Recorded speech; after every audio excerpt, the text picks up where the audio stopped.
Is the microphone on? Great. Hi everyone, and thanks Tim for just stole half my presentation, rattling off my career. What I'm going to do today is do a presentation in 3 parts, and somewhere there's one of these things to click, right? I'm going to do a presentation in 3 parts. First I'm going to talk about the last 50 years, and that'll be more of a colourful piece, right? I'll then talk about humankind's biggest challenge, right? And that's going to take us to some darker places. And then I'm going to sort of lighten the whole thing up and talk about IGO and some of the things that we're doing there. And then I'll just end with some takeaway points for people to digest on their trip back to the office. Before I do that, I just wanted to make a few acknowledgements. So number one, I want to acknowledge everyone that's come here today and thank you for coming along. Absolutely fantastic to see such a turnout.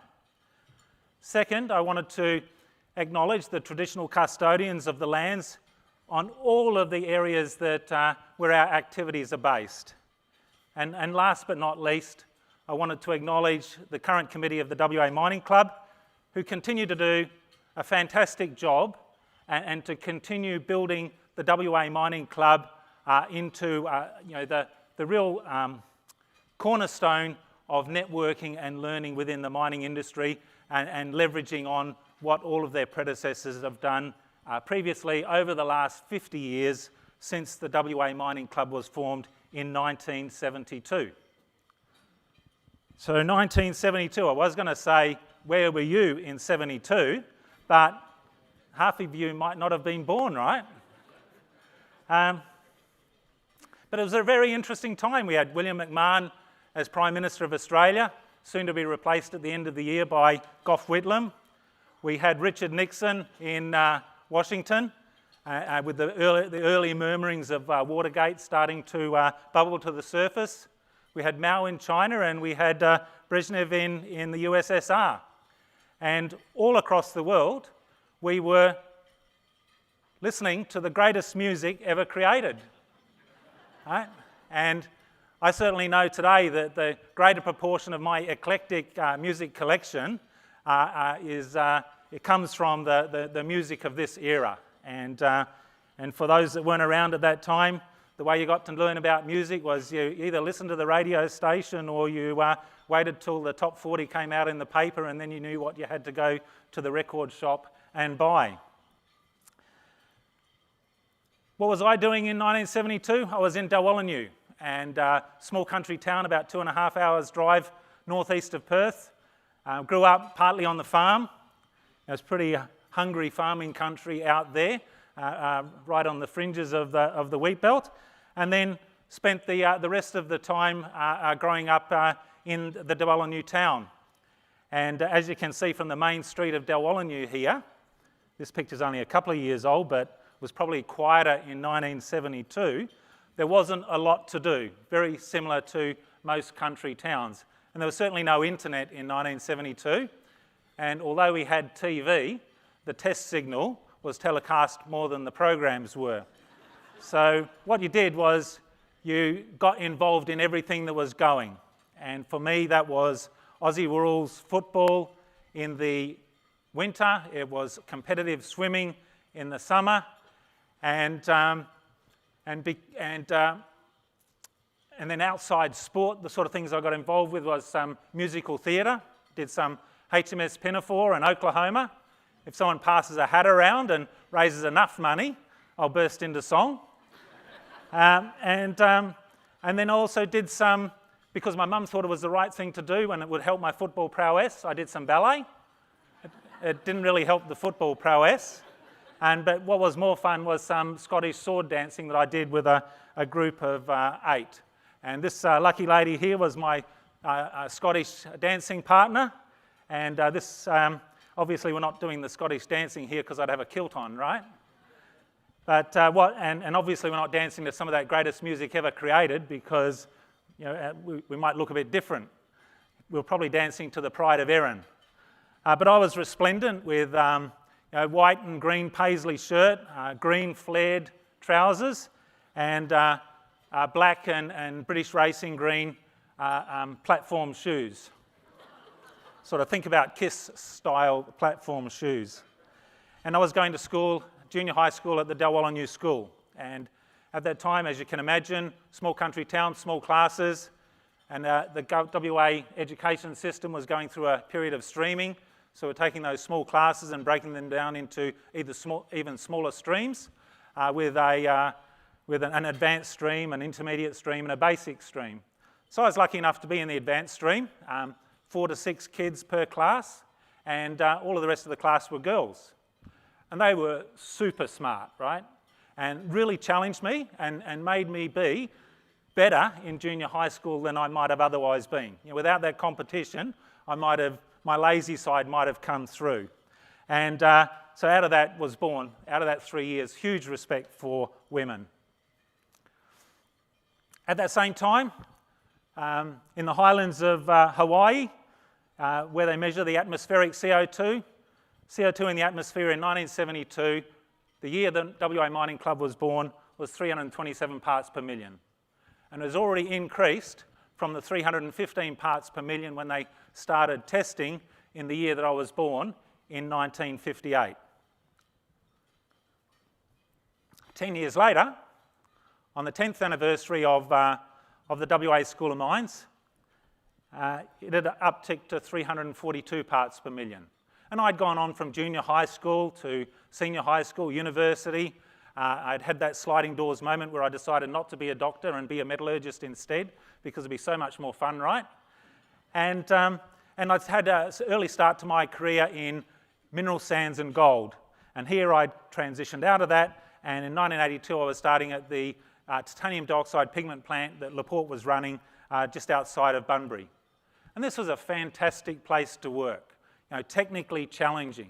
You know, more unit processes here than anything that any of us are working on today. And the company had a real interest in people's growth. So I had more career development than any other time in my career. And you know, that's one of the takeaways that's then I've carried with me over time, and it's one of the things that we focus on at IGO. I stayed here through to 1986. I did some time in R&D, quality control, and plant management. And at that point realised that the people above me were never going to leave unless they died, because Bunbury was such a nice place to live. So I decided to move on, and I went back into gold, and I spent a few years in the Murchison at projects like Reedy's, Gidgee, and Plutonic. So by 1992, I'd come out of the Murchison and I was in Ghana, still in gold, and this is the 20th anniversary of the WA Mining Club. And CO2, atmospheric CO2 has risen to 356 parts per million. Here we just completed building a gold project. We did that on time and on budget. We did it without email, without telephone, without the benefit of overnight courier to get all those last minute things that the engineers forgot. And it was a great outcome. And I continued to work in Ghana in gold for the next decade or so, and transitioned across a number of companies. And then in 2002, found myself in the US running a Canadian company with the assets in Ghana and obviously run by an Australian. And that really defines the mining industry, doesn't it? We're diverse in all ways. And in 2002, which is the 30th anniversary now of the WA Mining Club, the atmospheric CO2 is up to 374, and I was starting to get my first interaction with electric cars. And I think the blue one there on the left-hand side, that'd be my son Brick, who's in the audience today, and he's out soliciting opportunities as an internship in communications. So see Brick on the table over there if you're interested.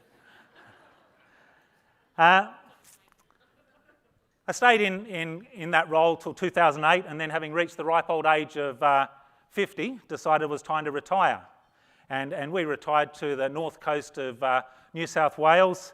We built a house as owner builders, put in our fruit trees, our veggie garden, 10 kilowatts of solar on the roof and our own water supply with harvesting the water from the roof, and we were going to live a sustainable existence. And we did that for a few years, and I progressively built up a number of board roles, working in New Guinea, Australia, Namibia, and the DRC. And over time, by 2012, I'd been sucked right into nearly a full-time role with that DRC role, and spending the majority of my time there. And having reached that conclusion, decided maybe I'll go back to work. But in 2012, on the 40th anniversary of the WA Mining Club, CO2 in the air is upticked again to 394. So I did exactly that. I went back to work, and I've had a fantastic last 8.5 years with IGO, and we're having lots of fun there, aren't we, team? And this year, atmospheric CO2 is at 419 parts per million. And you can see that trend there. It's resolutely going upwards. And over my lifetime, it's gone up more than 100 ppm. And over the course of the life of the WA Mining Club, it's gone up plus minus 90 ppm. And for a long time, people have realised that CO2 and other gases in the atmosphere is going to lead to a greenhouse effect. And this was first promulgated by scientists in the mid-1800s. The mid-1800s. And then by 1965, the US President's Science Advisory Committee opined that, yes, atmospheric CO2 will contribute to a greenhouse effect, and it will, by 2000, start to lead to demonstrable climate change. And that was one of the drivers for some of those early discussions around what we do around CO2, what we do about climate change. And one of the first was the Stockholm Earth Summit in 1972, the year the WA Mining Club was formed. And since then, there's been a succession of congregations of scientists and policymakers talking about the subject, talking about CO2s, talking about climate change, talking about our global response. And although we've talked about it a lot, we still haven't addressed the problem, because CO2 in the air is still going up and global temperatures continue to march upwards.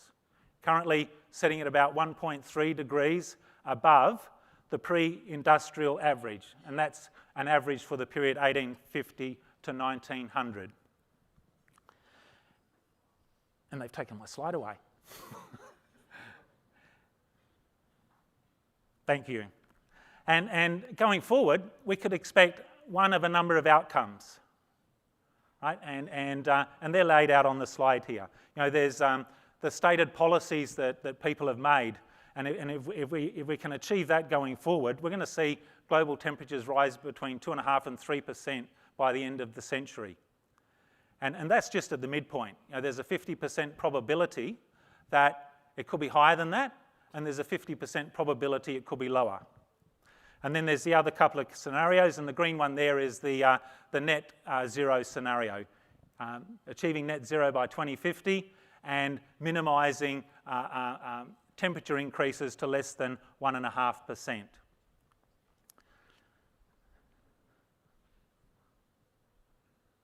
So we've got a very short period of time, the next couple of decades, to address this climate change and to stop this trajectory and to reduce the risk of creating change to the planet that could last for millennia. And the sort of changes I'm talking about here at that 2 to 3 degree level are unpleasant. They're not palatable. We've got heat waves.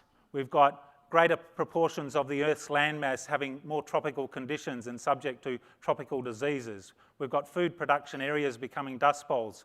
We've got rising sea levels, which result with an exodus of people away from coastal areas, climate refugees, if you like.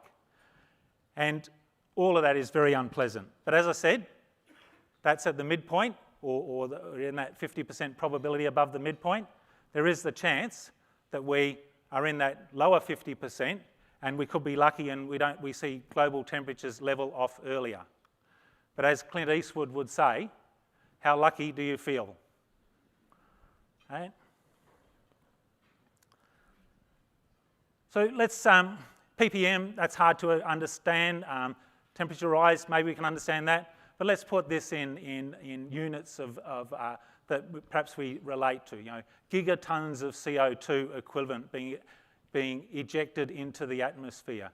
Currently, we're belching 40 gigatons per year of CO2 into the atmosphere. It's a huge amount. We saw a little bit of an abatement in the first year of COVID. It came off by 5%, but that's charged straight back again the year following. Going forward, if we stick to the pre-Paris Accord agreements, that just continues to rise. We continue to belch CO2 into the atmosphere. And then you've got the various policy metrics below that, and then the green is the net zero, getting from 40 gigatons per year down to just over 0 gigatons per year. That is a huge task. But if we want to keep global temperature rise to less than 1.5%, that is the challenge that we all face, individually and collectively. Organisations have roadmaps on how we do this. We need less of that and more of that. The bit we need less of is unabated coal, oil, and natural gas. The bits we need more of is renewable energy, electrification of transport, carbon capture, capturing the opportunity with hydrogen, etc. And every year, every decade between now and 2050, we need to deliver into this roadmap. So by 2030, just 8 years from now, we've got to increase the rate of renewable energy additions by 4 times on an annual basis. That's huge. We've got to increase the EV sales from the 6.6 million units we had last year to 60 million units by 2030. That's huge. That's why every day when you read the paper, you can read about another gigafactory being built, because that's what we have to do to produce the batteries to achieve this level of electrification on our roads.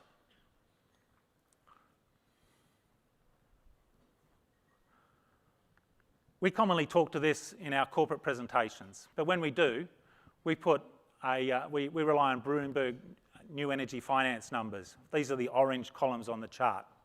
And by 2030, Bloomberg New Energy Finance predict that we're going to need 3,500 gigawatt hours of battery capacity to meet the electric vehicle requirements. And for that, we're going to need to produce 3.5 million tonnes per annum of LCE. We're going to need to produce 1.4 million tonnes per annum of additional nickel, and we're going to have to produce 4.3 million tonnes per annum of additional copper. That's huge. We all understand the industry. We all know how difficult it is to build mining projects, so these increases are absolutely huge. But that doesn't get us to net zero.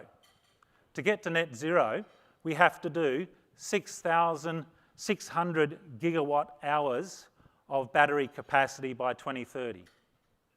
Nearly double. So nearly double those metal requirements. It sounds near impossible, right? And we know in the industry that these deposits aren't falling off trees. They're getting harder to find. Discovery rates are going down. We know that exploration and discovery is getting more challenging. We're having to look deeper.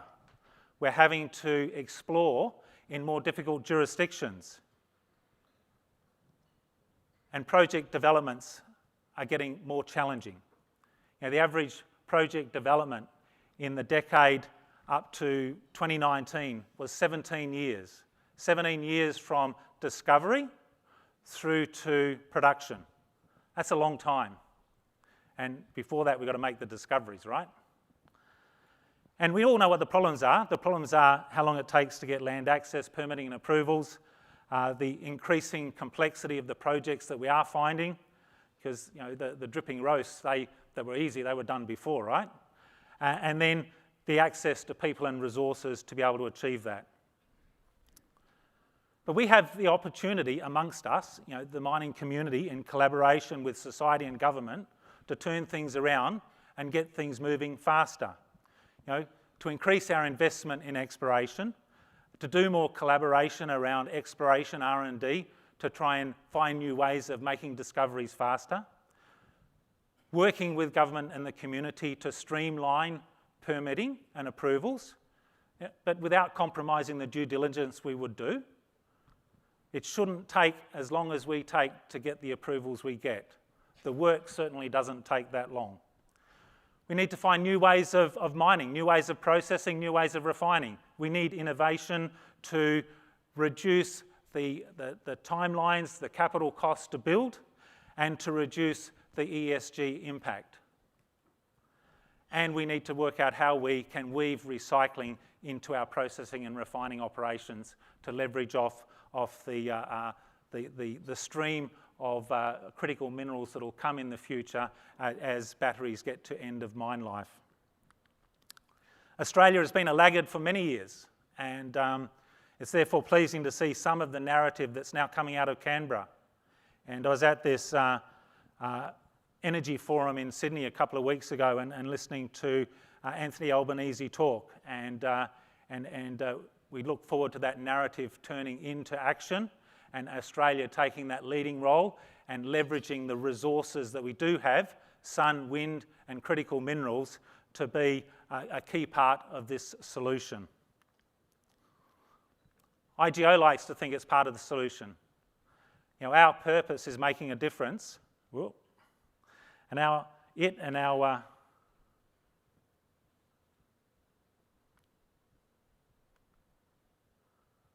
just let me get back.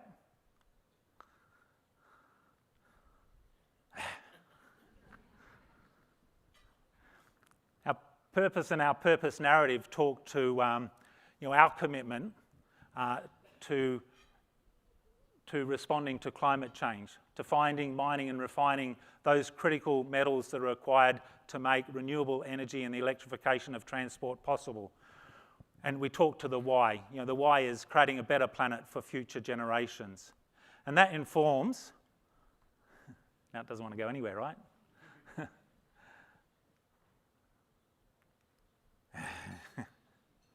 That informs our strategy, and we call our strategy our winning aspiration.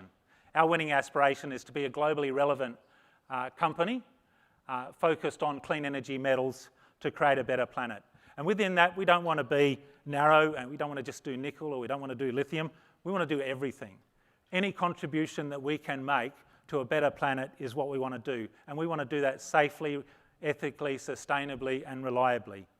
We want to be across the discovery process, we want to be in the upstream mining, and we want to be downstream. We want to be connected to customers so we can understand what they're thinking, so we can start to refocus our energies and what we're exploring for early as we start to understand what their future requirements are. We're committed to being carbon neutral, and we know we can only achieve this through people, having the best people in the team and working collaboratively with people outside the team. We transitioned our strategy back at the end of 2017. Up to that point, we were your bog standard gold and base metals mining company. We put the new purpose in place, we changed the strategy, and over the last few years, we have transformed our portfolio.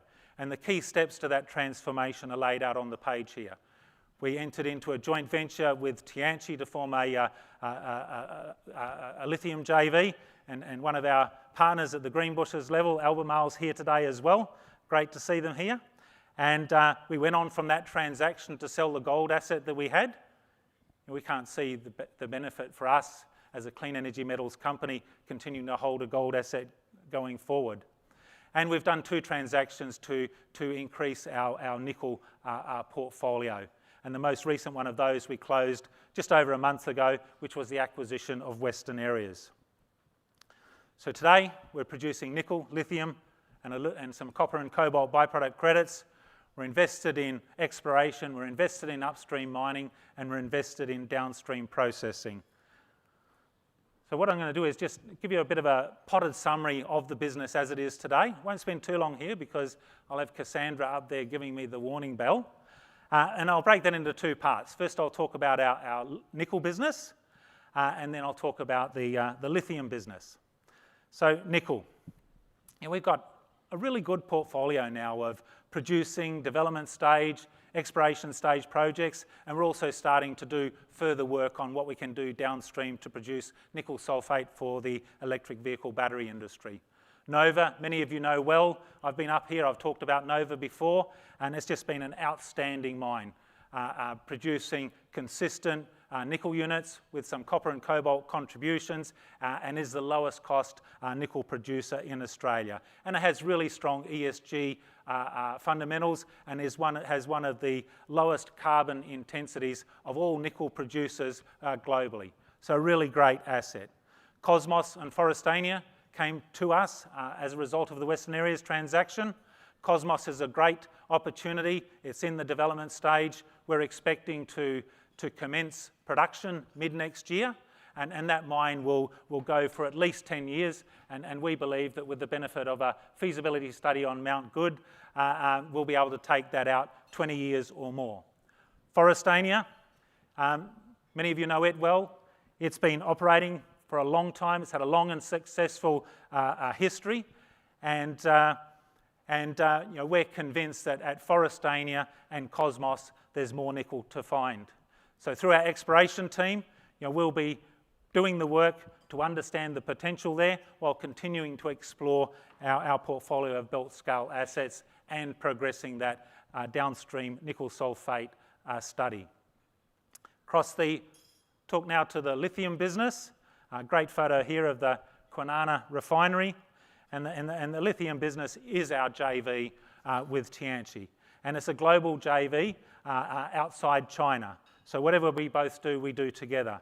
And the key components on the upstream and downstream there are Greenbushes, the world's largest, lowest cost operating hard rock lithium mine, and the Kwinana refinery. And together we're marketing that product, and together we're looking at exploration opportunities. Absolutely fantastic assets, and if anyone's looked at our results we published yesterday, starting to generate really good financial outcomes for IGO.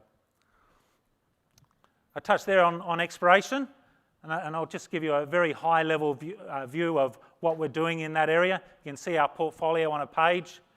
The team calculated the footprint we have in Australia. It's about 1% of Australia's landmass. It's a huge area, and we've committed $75 million for the coming 12 months for the exploration of this portfolio, and covering nickel, copper, cobalt, lithium, and rare earths. We've got some of our first rare earth opportunities on the page there. We believe that's one of the better portfolios, if not the best portfolio in Australia at the moment. And we also believe we've got the best-in-class exploration team with in-house geophysical and geochemical capability.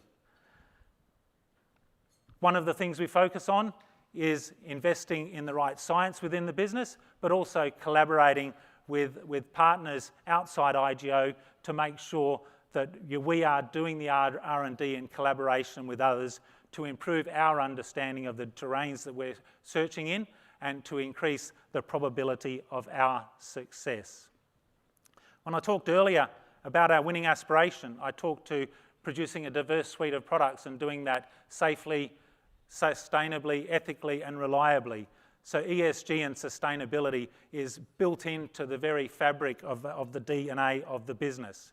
And over the last 8 years, we've gone on a journey of continuous improvement in the practices that we have in the business, the performance that we achieve, and the reporting that we do. And along the journey, we've attracted global recognition for what we do. And some of those are set out on the page. And one that we're really proud of is the inclusion in the Sustainability Yearbook. Only 19 companies globally in the mining and metals section of the Sustainability Yearbook, and IGO is one of those. Absolutely fantastic outcome. Part of our sustainability response is our climate change response, and we've been tackling this for a number of years. We put our first solar farm into Nova in 2019, and this year we're leveraging on that to build our second solar farm and put in place our first battery storage. That will allow us to operate for up to 9 hours per day with no gensets on. Absolutely fantastic. We've also adopted our own internal carbon price, and it's that carbon price that generates the funding to provide the resources to do these projects. And we'll continue to roll those out going forward, and we look forward to the opportunity that Cosmos creates to really put in place a showpiece in the Australian mining industry for an electrified mine. Before wrapping up and hitting that 2-minute warning that Cassandra just gave me, I just want to talk about people, because none of what I've talked about up to date is possible without people. And when I talk about people, it's holistically, and it's about the direct IGO employees in the team, but it's also our partners that work with us to get the outcomes that we get. And it's great to see so many of our partners in the room today, whether they be suppliers or contractors or bankers, etc. A key part of our culture at IGO is care. And you would have seen that come through in our purpose statement. It's all about care. And that manifests itself in how we care for people's safety, whether it's their physical safety, their mental safety, or their financial safety. And a key part of that is making sure everyone has the confidence that they've got a safe working environment, and making sure that we have the practices and training within the business to make sure that there is no bullying, there is no harassment. We all need to call it out. Enough is enough. This focus on culture at IGO has again attracted some external recognition. And this year we were the 4th place in the AFR National Best Place to Work in the mining, agriculture and utilities industries. A great outcome, and some of the outcomes of what we do in the business to develop a strong culture are shown on the page there. 29% female participation in the business, 5.2% Indigenous participation in the business. Really great to see. So everyone, thank you very much for coming along today. I really appreciate it. Hope you've had some benefit from the presentation, but I'd just like to reiterate some of the key themes. Climate change is real. The scientists will now tell you that they are 95% certain that climate change is real. Individually and collectively, we need action to create a better planet for future generations. Minerals are critical to this, and we need to work together with the community, with government, to work out how we can progress our exploration faster, how we can progress our mining developments faster. And last but not least, enough is enough. Let's get rid of bullying and harassment in our industry. Thank you.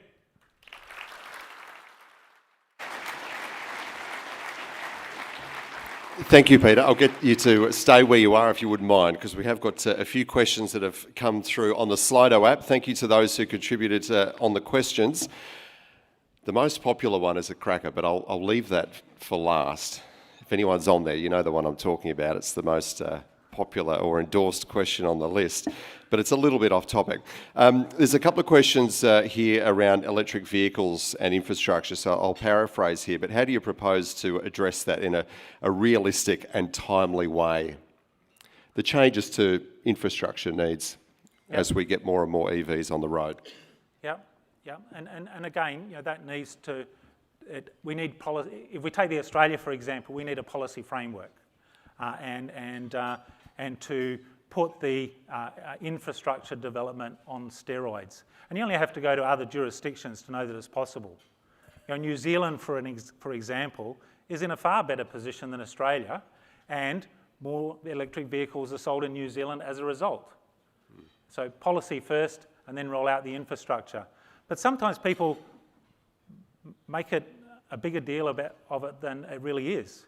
I never charge anywhere except at home.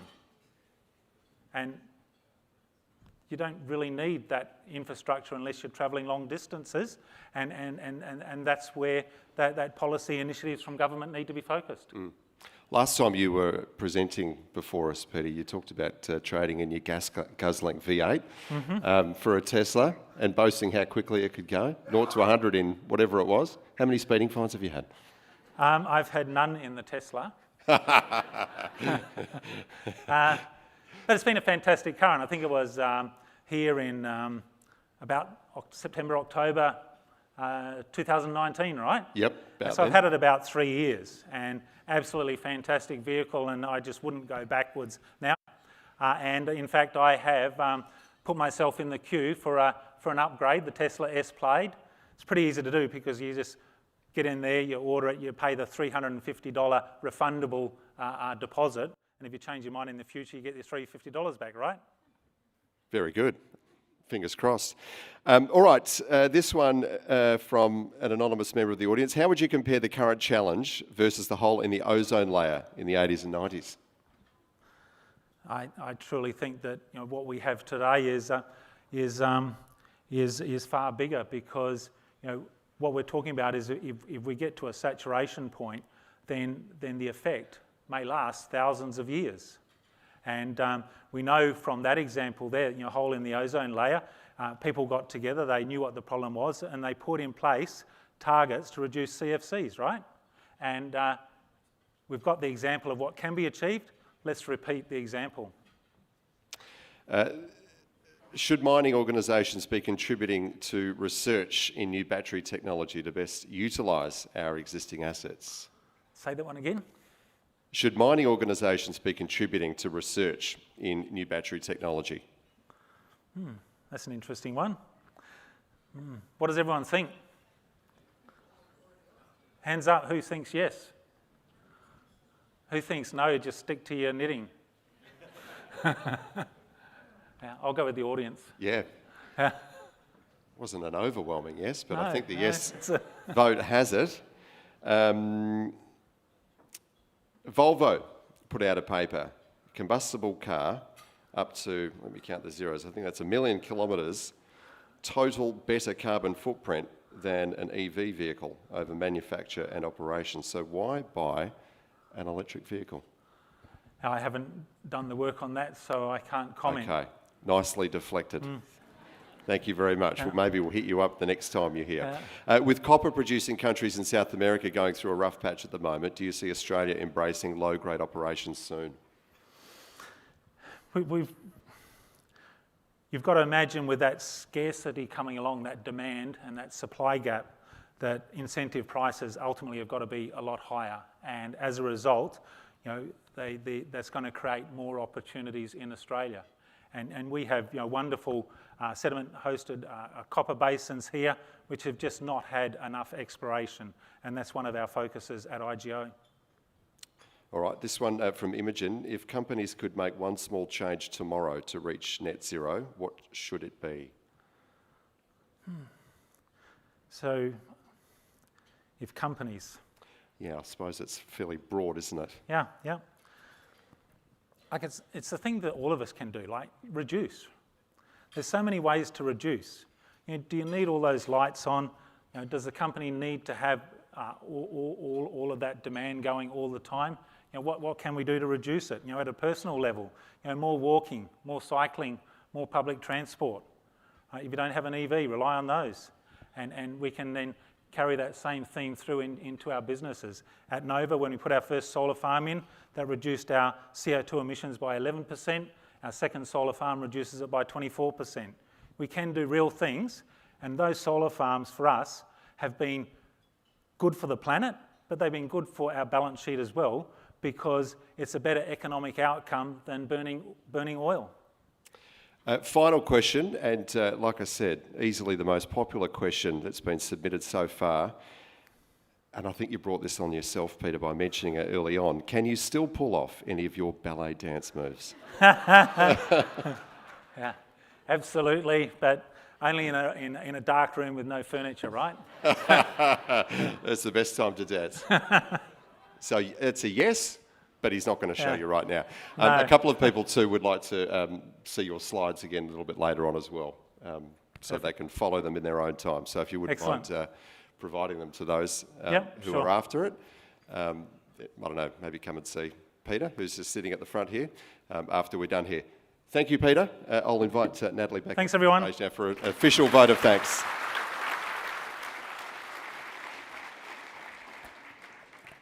Thank you, Peter. As always, it was very entertaining, and it's always informative. It's a little bit scary how high our emissions are, but obviously we've got that target of 2030, and hopefully everyone's going to be following in the footsteps of IGO because they're doing a great job in that space of reducing that.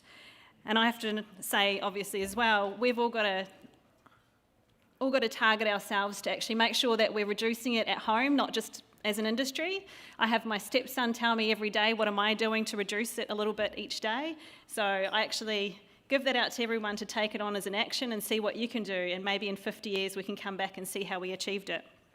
But thank you for setting the standard as well. I know when we sat down and had our speaker briefing, you spoke about the culture of IGO, and I've seen how great the culture has been and how well you actually embrace the females and the diversity within the company, and I hope other companies can actually learn from what you're doing at IGO. So thank you very much. Thank you.